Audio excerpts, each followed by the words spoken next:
আসসালামু আলাইকুম, welcome back to my channel Roja's kitchen. আজকে আমি আপনাদের সাথে শেয়ার করব পাস্তার রেসিপি।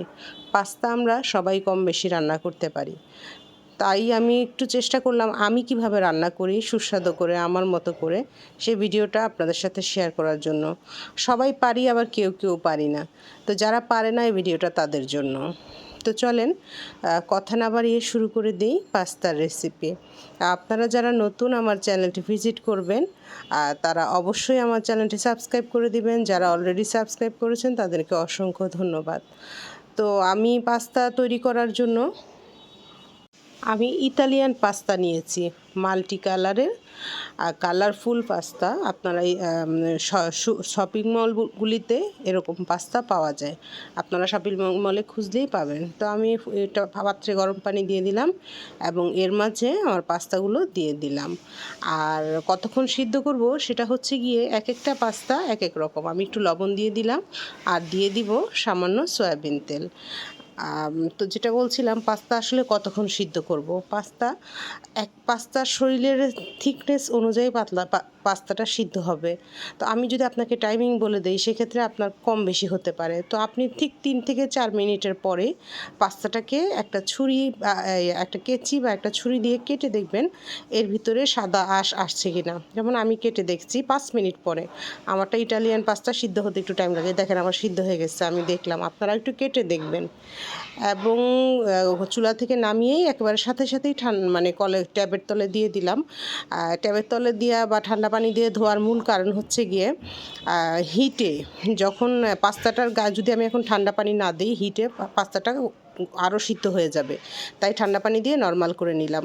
তারপর একটা পাত্র দিয়ে দিলাম, এর মাঝে দিয়ে দিলাম 2টো ডিম এবং সামান্য একটু লবণ। ডিম ভাজিতে যতটুকু লবণ দেওয়া হয় সে ততটুকু লবণ দিয়ে ডিমটা ভেজে নিব, ভালো করে ভেজে নিব।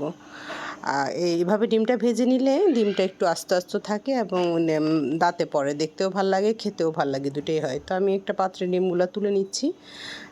সুন্দর করে সবগুলা ডিম তুলে নিয়ে আমি একই পাত্রে আবার একটু তেল দিয়ে দিচ্ছি। আমি এই পাত্রেই পাস্তাটা রান্না করব। তো আমি দিয়ে দিচ্ছি একটু তেল, পরিমাণ মতো তেল দিবেন। আমি আধা কেজি পাস্তা নিয়েছি, তেল নিয়ে নিলাম পরিমাণ মতো অল্পই।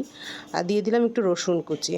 আমি অবশ্যই নুডলস, পাস্তা, তারপরে থাই খাবারগুলিতে প্রথমে একটু রসুন কুচি দেই, এতে করে রসুনের ফ্লেভারটা স্ট্রং থাকে এবং খুব ভালো লাগে। থাই খাবারে কিন্তু ওরা এই কাজটা করে। তো আমি রসুনটা একটু বাদামি মানে একটু ভাজা ভাজা করে নিচ্ছি। তারপরে দিয়ে দিলাম পেঁয়াজটা আমরা বেশি ভাজবো না, খুব বেশি ভাজবো না, পেঁয়াজটা আমরা হালকা ভাজা দিয়ে নিব। তারপরে আমি দিয়ে দিব চিংড়ি আমি পরিষ্কার করে নিয়েছি এবং খোসা ছাড়িয়ে নিয়েছি। আদা নিয়েছি, কাঁচামরিচ নিয়েছি। তো প্রথমে আমি চিংড়িটা দিয়ে দিচ্ছি। চিংড়িটা নিয়ে আমি একটু 2 মিনিট না, জাস্ট 1 মিনিটের মতো একটু ভেজে নিব, কারণ চিংড়িটা তেলে ভাজলে খুব সুন্দর একটা ফ্লেভার আসে এবং খেতেও ভালো লাগে। তো চিংড়িটা আগে একটু ভেজে নিয়ে আমি এখন এর মাঝে দিয়ে দিব আমি যে মুরগির বুকের মাংসটা নিয়েছি ছোট ছোট করে কেটে, ওই মাংসটা দিয়ে দিলাম। এখন আমি দিয়ে দিব আদা বাটা এবং কাঁচামরিচ কুচি।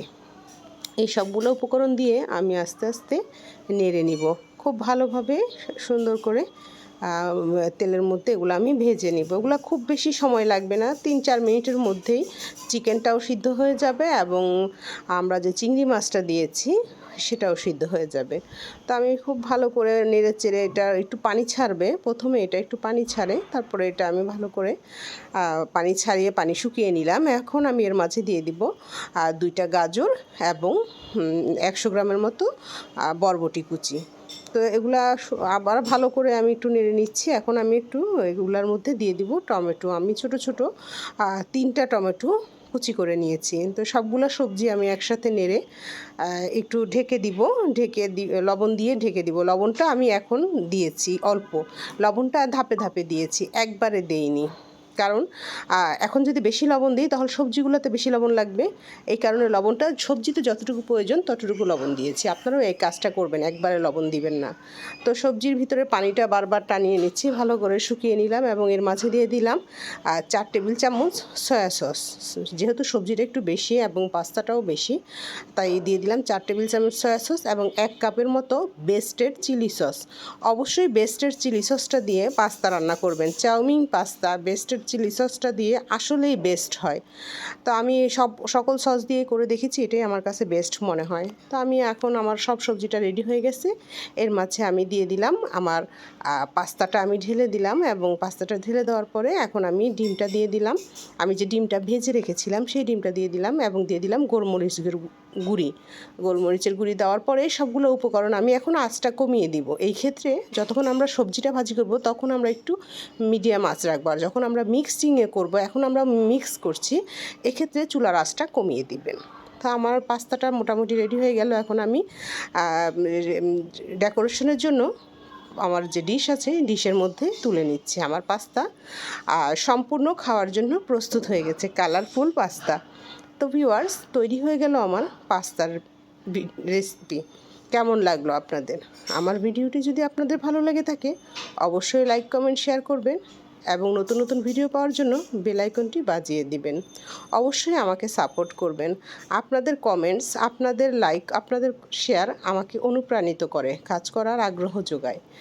আপনারা অবশ্যই বাসায় তৈরি করে এই কালারফুল পাস্তাটি খাবেন। আপনারা অবশ্যই সুপার শপে পেয়ে যাবেন ইটালিয়ান পাস্তা, এবং দেশি পাস্তাও কিন্তু এভাবেই রান্না করতে পারবেন, খুবই সুস্বাদু হয়, খেতে খুবই ভালো লাগে। তো অবশ্যই আপনার পরিবার পরিজন নিয়ে বিকালের নাস্তা, ঈদে বিভিন্ন সময়ে আপনি এই পাস্তা নিয়ে রান্না করে এনজয় করবেন। সবাই ভালো থাকবেন। আসসালামু আলাইকুম।